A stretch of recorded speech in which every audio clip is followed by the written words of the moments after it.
Hello and welcome to the Dad Whisperer. I'm your host, Dr. Michelle Watson, and I so love having you here again today because you know that my goal is to help dads become heroes. And again, just so you're all aware, I now have every one of these broadcasts on a podcast on iTunes at the Dad Whisperer. So you can go there and subscribe. You can also go to my website at drmichellewatson.com and get whatever resources you need so that you can put into action your heart of love for your daughter. Well, you know, every week I have a template of on your mark, get set, go, because I picture you dads getting ready to run your fathering race this week. Every day, you know it's a new race. And I'm your coach helping equip you to run your race with more skill, intention, and consistency. Well, I'm going to give you a quick backstory to today's program. And that's that about a year ago, I wrote my Dad Daughter Friday blog with a title, When Your Daughter Writes You Out of Her Life Story. And in it, I told the story of one of my longtime close friends, a dad who opened up about what it was like for him to work through estrangement with one of his daughters that literally ripped his heart out, as you can imagine. Well, a year ago, we did a Q&A for my blog, but I never gave his name. I kept it anonymous. But today, that friend is joining me here to tell you his story in his own words. And I'm so honored to have my friend David Murrow joining me today. Welcome, Dave. Hey, good to be with you, Michelle. And you guys that are listening, you may recognize his name. You may have walked by a book stand, choice books at the supermarket or an airport, and seen he's written books called Why Men Hate Going to Church, which, by the way, has sold 125,000 plus copies that are in print. He's been on the New York Times bestseller list, Wall Street Journal, Chicago Tribune, just to name a few. He's been on PBS, the NBC Nightly News, Fox News Channel. He also is the founder and director of Church for Men, which is an organization dedicated to restoring a healthy, life-giving masculine spirit in Christian organizations. And for you women, you may have seen a book that he's written called What Your Husband Isn't Telling You. So Dave is a man's man that has been a voice across this nation for both men's and women's issues. And I'm so honored that he's here today. And today, the mark that we're starting with, the theme is When Your Daughter Writes You Out of Her Life Story. So Dave, now that we're putting the get set part into motion, I know that this is requiring you to open up about a very painful story that you've lived with one of your daughters that has included agonizing distance with her. And a year ago, you told me that it had been almost 3 years of very little contact with her. And I know that your story today is going to touch the hearts of fathers who are walking a similar road with their daughters. So thank you for your willingness to open up and share the real underside, the underbelly of this kind of heartache from a dad's perspective, because I know, too, that a lot's happened even in this last year. So, Dave, let's start by going back, and I want you to just tell as much of the story to set the backdrop that you're comfortable sharing so that our listeners today can track with you. So tell us about your relationship with your daughter, Penelope, and give us a backstory. Yeah, well, we're going to call her Penelope for the purposes of this interview, just to protect her privacy. But yeah, I always loved all my kids. Felt like I loved them equally. But just sometimes when one of your kids doesn't feel loved for whatever reason, and that's been the situation with Penelope probably since she was a teenager. She's a very sensitive soul, has a very high level of anxiety and nervousness. And takes everything very much to heart. Even the slightest criticism or attempt to correct her would result in just a real spin down of anxiety on her part. So that caused a wedge during her teenage years. Mm-hmm. Finally, when she was about 17, she left the state where we live, moved to another state. We didn't really hear much from her for 3 years. The only person she'd have contact with was her mother, and she really she wouldn't talk to me at all, wouldn't answer my calls, texts, anything like that. It was a very, very distressing time for me and for all of us. Didn't have much contact with her siblings either. Mm. So just a very difficult time. Gina and I felt like we were good parents. We raised her in a loving, what we thought was a very secure home, but she chose to rebel against that and go off and do her own thing. And there was just a very long period of estrangement. I had to work through a lot of my hurt through that, and which it's probably coming another question, so I'll just leave it there. Okay. Thank you. Yeah. Yeah, so like you said, she has two older siblings, and you're saying, okay, we had a dance with them, if you will, as mom and dad, and the same dance didn't work with our youngest. No, that's true. Yeah, every kid's different, and it was just her.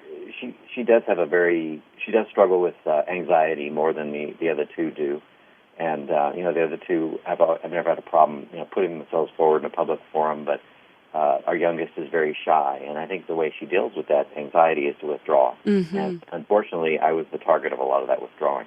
Yeah. So, I mean, Dave, as you look back, how have you understood her reasons for distancing from you, or is that even still to this day a puzzle for you? Well, as I mentioned, she does have the anxiety, and in most marriages, there's what I call a law parent and a grace parent. The law parent is the one that enforces the rules. The grace parent is the one that comforts. And in my marriage, I was the law, and my wife was grace. So she would constantly, she really clung to grace because it felt good. Mm-hmm. But when, a person came along and says, hey, you need to do your homework or you need to clean up your room, and that was usually me, that created resentment.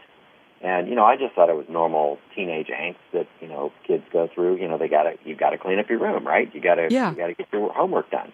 But these things really wounded her deeply because of her, she just really, really took them personally. That she would hear things I wasn't saying. Like when I said, hey, your room it's a mess. It needs to be cleaned up. She would hear, you're a terrible housekeeper. You'll never amount to anything. Her imagination just amplified these fairly innocuous, what I thought were innocuous statements, into judgments of her character, which I never intended them to be, but that's what she heard. Mm-hmm. And I remember you, Dave, telling me that, prior to the age of 12, you guys were close, and then it just changed. Yeah, definitely when we were little. We had a great relationship. We were always rolling around on the floor, playing games. She was doing my hair when I had hair. Her favorite thing is she has a very orderly mind, so she would line up her stuffed animals, and I would come by and say, all right, let's have a beauty contest, and we this animal has great hair, and I love this animal's paws, I'd be the judge, and she would line them up and declare the winner, and we'd play all these games, and but then when she was about 12, all that sort of went away, and she realized she had to put away childish things, and with that went our relationship. Yeah, wow. So then you said, okay, so between 12 and 17, it's getting, tougher to track with her, to connect with her as she's distancing. And you can tell that she's sensitive and has a lot of anxiety. And knowing you, I know you were doing your best to try to pace with her and understand her. And then all of a sudden she's out of there. 17, different state. What was that like for you as a dad? What did it feel like to just have her out of your life all of a sudden and then over those 3 years? Well, I'll tell you, it really put me on a journey of self-discovery. I don't want to make this about me. It's all about her, but God showed me some pretty amazing things about myself. For the first, 3 or 4 months of her departure, I was all about righteous anger. I was like, well, the way she's treated us, she doesn't deserve to be cared for. And, boy, I think of these crazy things like, well, if I died, then she'd miss me, then she'd be at my funeral. This crazy talk that goes on in your head where you justify yourself and you make yourself the hero of your own story. Well, I was totally into that. But after about 3 or 4 months, my anger toward her for, going off and abandoning the family, that kind of waned, and a new emotion replaced it, which was just compassion and care. At that point, I really didn't care if I was right. I didn't care if I was ever justified. I didn't care if she ever apologized. All I wanted was a relationship with her. And that just going from that transition, from that righteous anger to that desire for relationship, really showed me the Father's love for me. Wow. I constantly would pray to God. I say, God, how can my daughter treat me this way? And God would say, well, you treat me the same way. God, how can my daughter ignore? I want to love her. I want to care for her. How can she do that? Well, that's how you do me. I mean, everything my daughter was doing to me, Jesus gently showed me that's how I've treated him in the past, or continue to treat him. Mm-hmm. So, having my daughter run away was actually probably the most advanced course in theology that I had ever had, probably better than enrolling in seminary. I now understand God's deep and abiding love in a way that I never would have understood had my daughter not left, because I experienced that change. I experienced that desire for relationship above all else. Wow, that is so powerful. I mean, Dave, when you look back, what was one of the hardest things, or what was the hardest part of her being gone for you, which may have been different than Gina? Well, Gina maintained a texting relationship. She got a weekly text, Penelope was never very good at communicating at all. She doesn't like to communicate. Again, it has to do with her anxiety. She doesn't like to be on the phone and stuff like that. And I can understand that. That's fine. But I was completely cut off. I'd send a text, no response. I'd send a call, no response. My wife would occasionally get a response, once every 2 weeks. But it was just really, really hard not knowing, where she was, what she was doing. The father feels responsible for the safety of his children. Yeah. And there was no way I could protect her. Even if she was in trouble, she had prohibited me from having any contact with her. So I literally could not get on a plane unless she was dying. So I was not able to fulfill my God-given role. I had to just sit back and watch what was unfolding. And I had to keep my imagination under control, because when you don't hear from your kid, of course, you're imagining them, in a dump somewhere. Well said.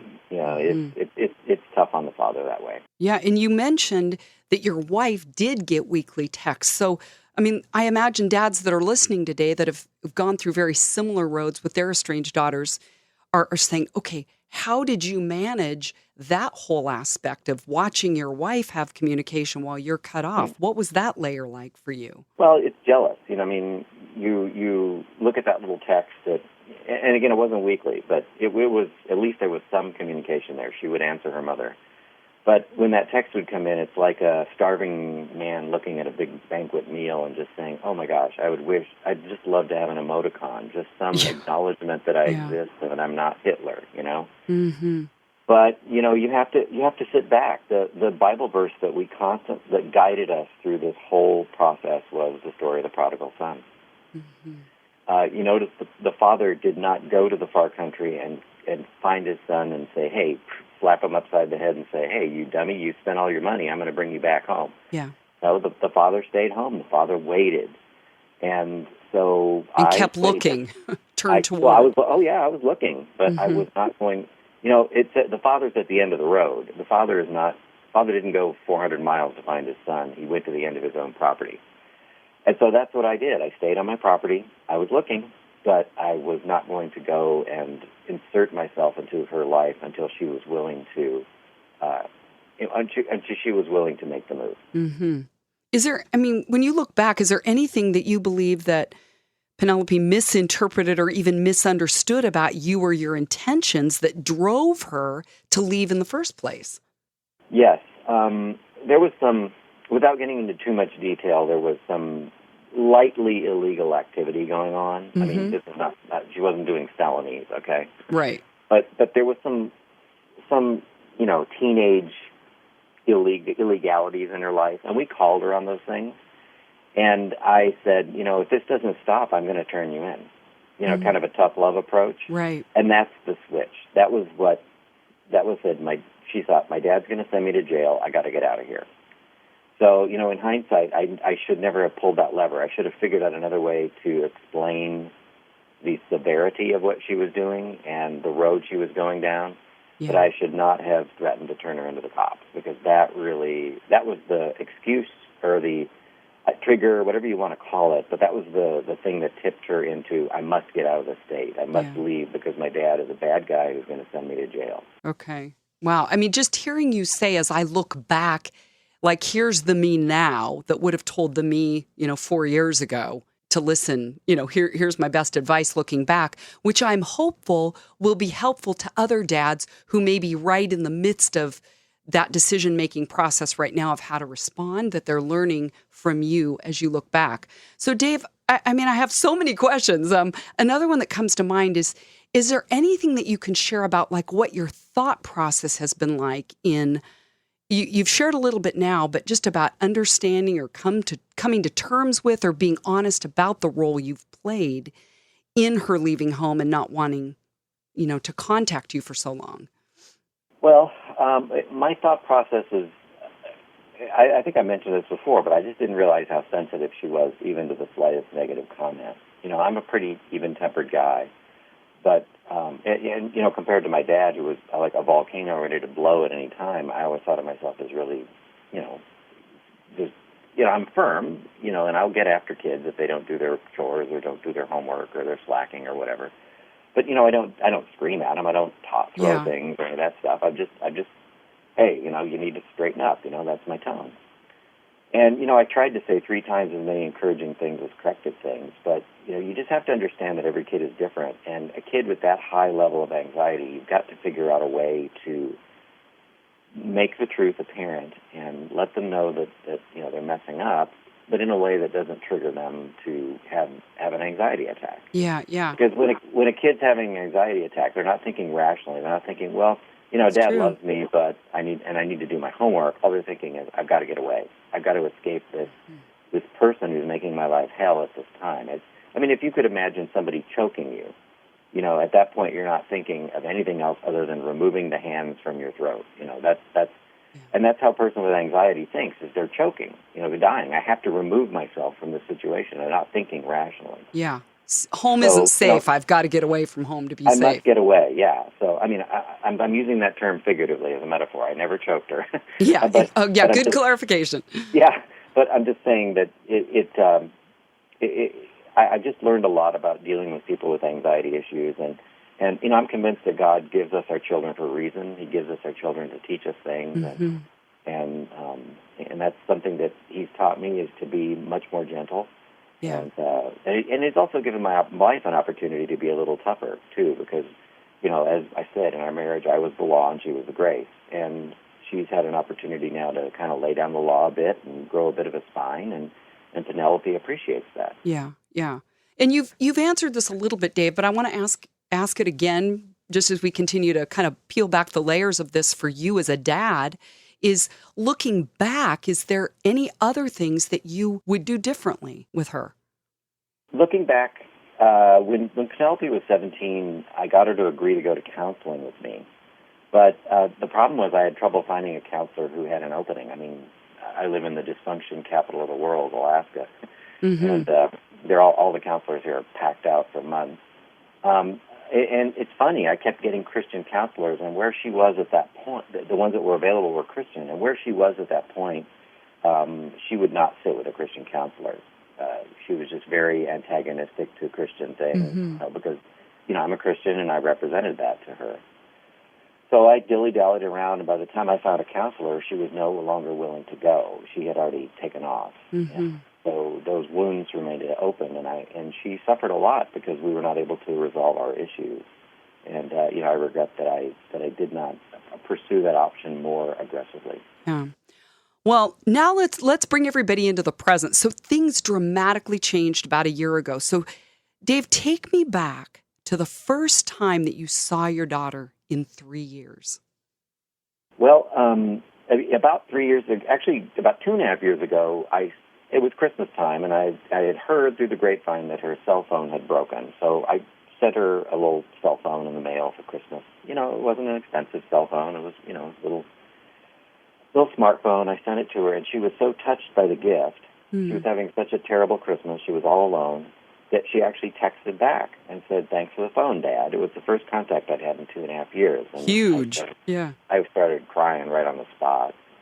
And I texted back to her, and then she told me she loved me. And by this point, I'm a blubbering mess.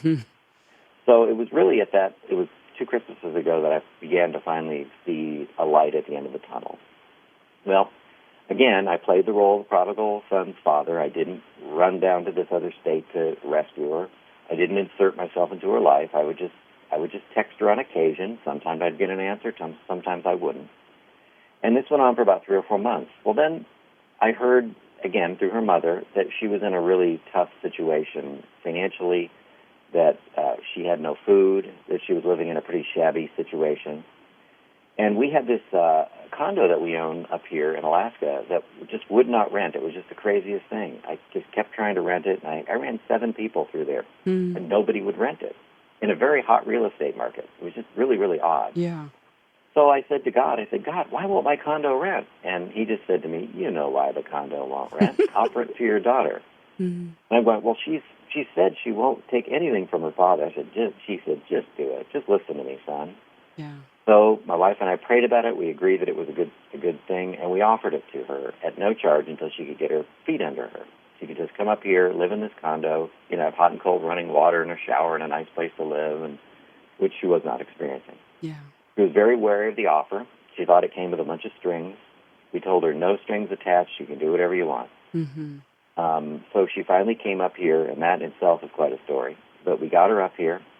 After a week, I saw her for the first time. She invited me to come over to a coffee shop, and walked up to her, and there she was. Hadn't seen her in 3 years. Her hair was longer, and things were different about her. But I kept my face positive. I kept just kept it on light topics for a while.